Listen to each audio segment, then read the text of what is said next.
Hello, friends, and thank you for taking a moment of your time to watch this, I hope, short video. I'll try to keep it short about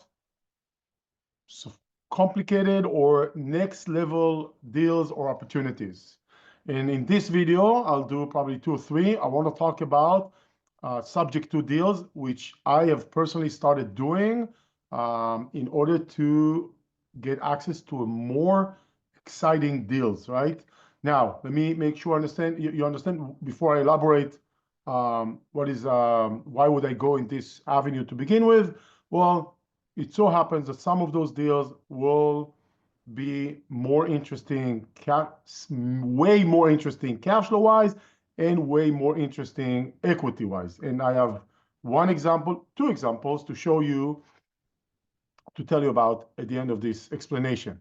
So what is a subject to deal? Subject means subject to, so subject to is subject to the existing loan. In simple terms, I'm buying a house. I bought a house like this from a seller, and instead of bringing my own mortgage, I actually took over the payments of her mortgage, and now I'm responsible for this mortgage, and she moved on. I own the property. We even switched title to my entity. So this house is under an entity that I created.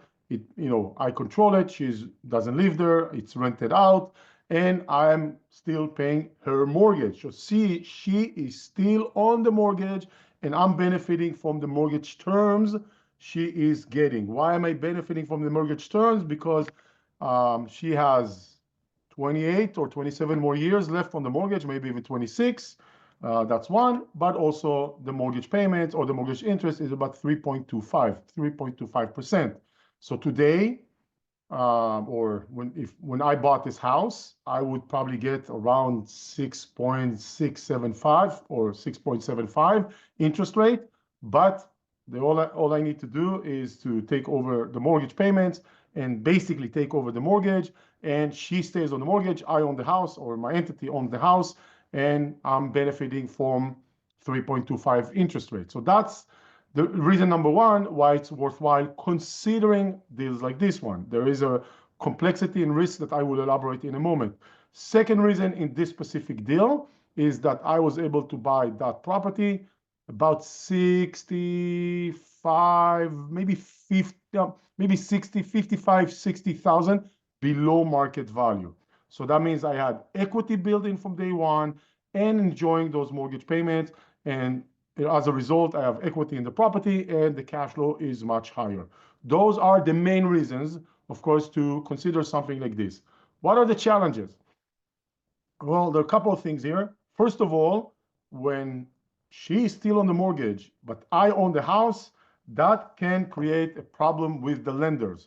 Lenders, when they lend, they make you sign a contract. One of the clauses on the contract would say, if you change ownership, like title, then the lender has the right to call the loan, to call the mortgage, and you have to pay. And then you kind of in a bind, in a problem. You gotta usually, they say you have 30 days to pay the mortgage. It's not exactly a full problem, but it is somewhat of a problem. Why is it not a full problem? Well, the reality for my 20 years of being in this industry, for investing in real estate, for attending, speaking, with others, I have known of this subject to mortgages. I always wanted to stay away because it feels too complicated. It is complicated, but I have to admit, in 20 years of investing, I only saw two letters of banks saying, you did whatever you did, we are calling the mortgage, and someone needs to negotiate their way or find a way how to resolve it.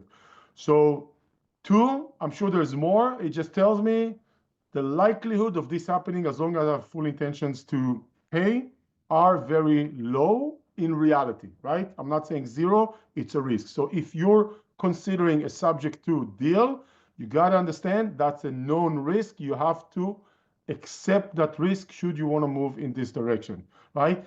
The way I am mitigating the risk is I just know out there it's very unlikely it will happen. That's not a guarantee formula, but that's just the reality. The second thing, I have a lot of equity, right? so that I can sell quickly, or I can go and even refinance and get, regular mortgage and pay off the existing mortgage. So there are ways how to negotiate out of that. I'm just saying it is a risk, right? The third reason, which is great to buy this, third or fourth reason, it's great to buy this way. There's another mortgage that I am benefiting from. However, it is not on my credit report, right? So my credit report doesn't show this mortgage. It doesn't impact my credit, my debt to income ratio, and all of that. That's pretty sweet, pretty nice to do. One more thing that it's nice to do, or to have in this kind of a deal, you don't have to do an appraisal. If you want to, by all means, but you don't have to. There's no appraisal, there's no mortgage cost, there's no anything related to the mortgage costs. There are closing costs because we're doing title and we're using a third party to navigate all the tons of documents, and I'll tell you in a moment, related to this deal. Okay, so actually the cost of buying this are even lower than your traditional deal, just because some of those mortgage related costs do not exist. Pretty nice. There is a risk, there is complexity, but it is nice to have, or at least to know this is something that can be done. Talking about documents, ton of documents that the seller needs to sign and notarize, and I'm talking about a lot of documents, a signing over permission to talk to the lender and talk to the insurance and talk to the county and talk to this and general release and this. So we probably have, when I did this first deal, I probably saw that the seller mostly signed and acknowledged and notarized maybe 10 sets of different documents, giving me the owner, allowing me the owner to navigate with different situations that can and come up with a transaction like this one. Because technically, in reality, she's still on the mortgage, right? By the way, I also signed a document that's saying that I am taking liability, or I am, there is a promissory note that I will pay the mortgage and keep everything, intact, which puts the burden on paying on me. But guess what? Doesn't matter. I was anyway planning to do it anyway, so that's not a problem. So this is a type of a deal. It's called subject to. On the HUD statement, it actually showed it's subject to existing mortgage. There's complexity, there's risk, but you do understand the benefits. Let me just mention it again. In my case, the deals that I'm looking at, there's equity, significant equity from day one. That's beautiful to have. Lower interest rate, AKA higher cash flow, amazing thing to have. And on the top of that, less hustle with the cost of those mortgages. And on the top of that, we can actually move quickly. Nobody's going to ask you what's the source of your down payment. I'll talk about that in a moment, etc. In a way, simpler in many ways once we understand the challenges.